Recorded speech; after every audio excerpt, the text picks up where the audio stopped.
This is just a warning. This weekend, it's Logan Paul versus Floyd Money Mayweather. The madness, the craziest fight we've ever fucking heard of. And we are going to be live on Twitch watching it. So make sure, if you're watching the fight, hang out with us. Put Twitch on your phone or on your computer or on your iPad, whatever the fuck.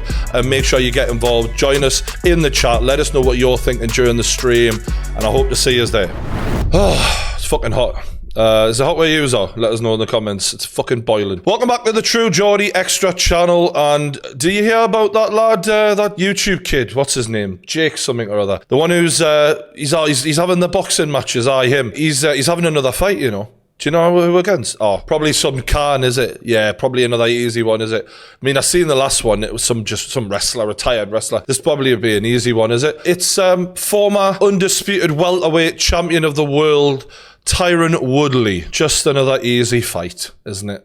Apparently, actually, because the minute this got announced, all of a sudden, Tyron Woodley became a bum. I don't know how that happened, but it did happen. And I'm not having it. Now, I know yous are all going to be like, oh, you're licking up the Jake Paul. Shut the fuck up for a second. Come on. Let's give Tyron Woodley the credit he deserves. Whether or not you like Jake, hate Jake, I don't give a fuck. The point is, Tyron Woodley is legit. Before people start telling us Tyron Woodley's finished, he was never that good anyway, let's actually look at some of the scalps on his record, right? First up, Paul Daly. They don't call him Semtex for nothing. The guy has got dynamite in his hands, and at any point in your career, that's a good win. Josh Koscheck, he was a good win for anyone, even JSP. He had a title fight, and you don't get that fight without being a solid fighter. Carlos Condit is an absolute legend I loved watching him fight. That knockout he had of Dan Hardy, you can't not respect that. Fighters like Don Young Kim and Kelvin Gastelum.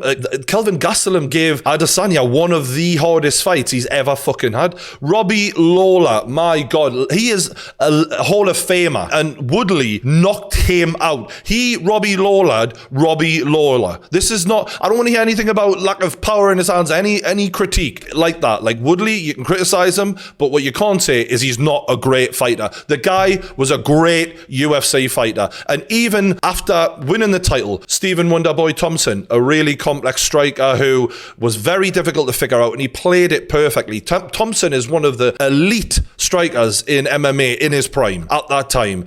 And then to batter Darren Till the way he did, I love Darren Till, but that was a dominant win.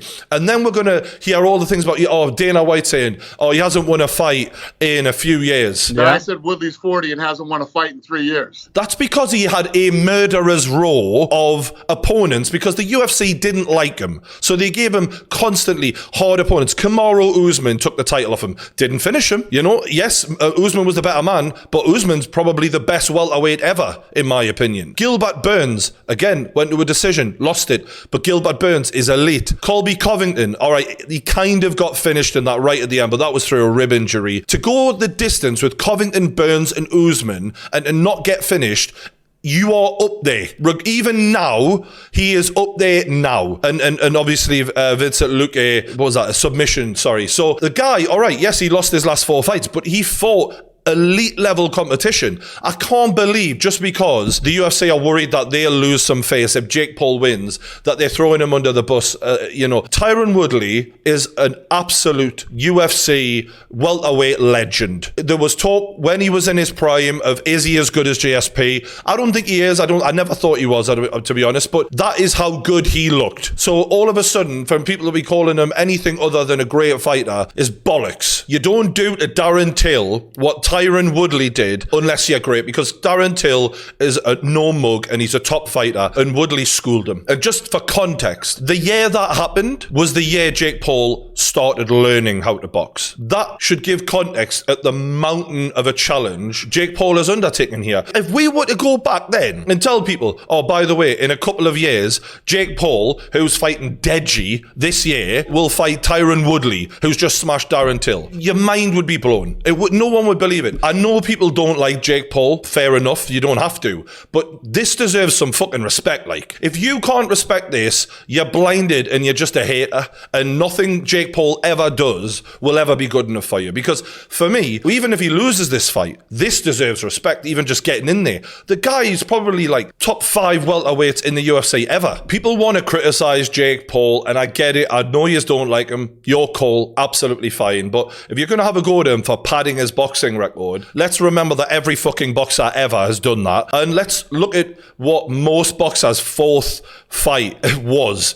Because I think Tyron Woodley, while he may not be a boxer, but as a former UFC champion, one with very fast hands, clearly dangerous, lots of experience, been boxing way longer than Jake. The talent, the athleticism that he has as a former wrestler and an MMA champion, that is a really hard fight to have in your 4th fight in front of a huge crowd. He has really taken on a challenge here. So I think it deserves respect. If you don't respect it, you know, your call. I can't make anyone think anything, and if some people really dislike Jake that much, nothing he does will ever matter. But I'm genuinely really looking forward to this fight. I think it's, you know, when you look at all the fights that we really want to happen, from Ngannou versus Jones to Tyson versus AJ, and we can't get the ones we want, you get something like this and you're thinking, hell, it's not the most desired fight that I wanted this year, but it's so fucking interesting, and none of the fights I really want to happen are gonna fucking happen.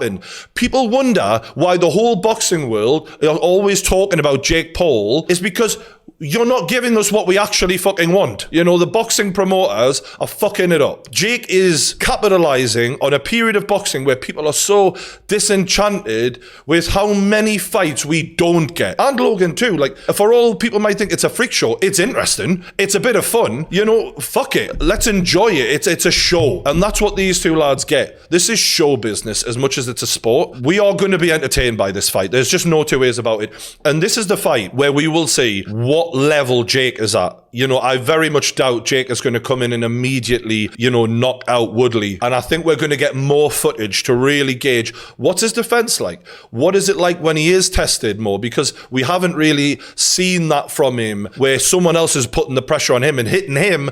And you know, where are his weaknesses? And I think that's partly why Jake is the betting favorite right now, is because there's so little footage, because he's smashed through everyone so quickly that people aren't aware of the flaws. Whereas Woodley, there's a lot more to look at. But Woodley should be the favourite here. Jake should rightly be the underdog here. This is a hell of a challenge, and I'm fucking looking forward to it. Let us know what you think in the comments below. If you are a Jake Paul hater, or you just don't like the kid, or whatever, has this changed anything for you? And do you give him a chance? Personally, I do. Oh, you're only saying that because you're his mate? Well, genuinely, I believe it. Let us know what you think in the comments below. Hit the like button. And don't forget, we will be live for Logan Paul versus Floyd Mayweather on Twitch in the early hours of Monday morning UK time. It's Sunday night, Monday morning. Don't forget to check us out on Twitch during the Logan Paul Floyd Mayweather fight. If Logan Paul even lands a glove, I'm going to be going mental. So make sure you hang out with us. This is just a warning.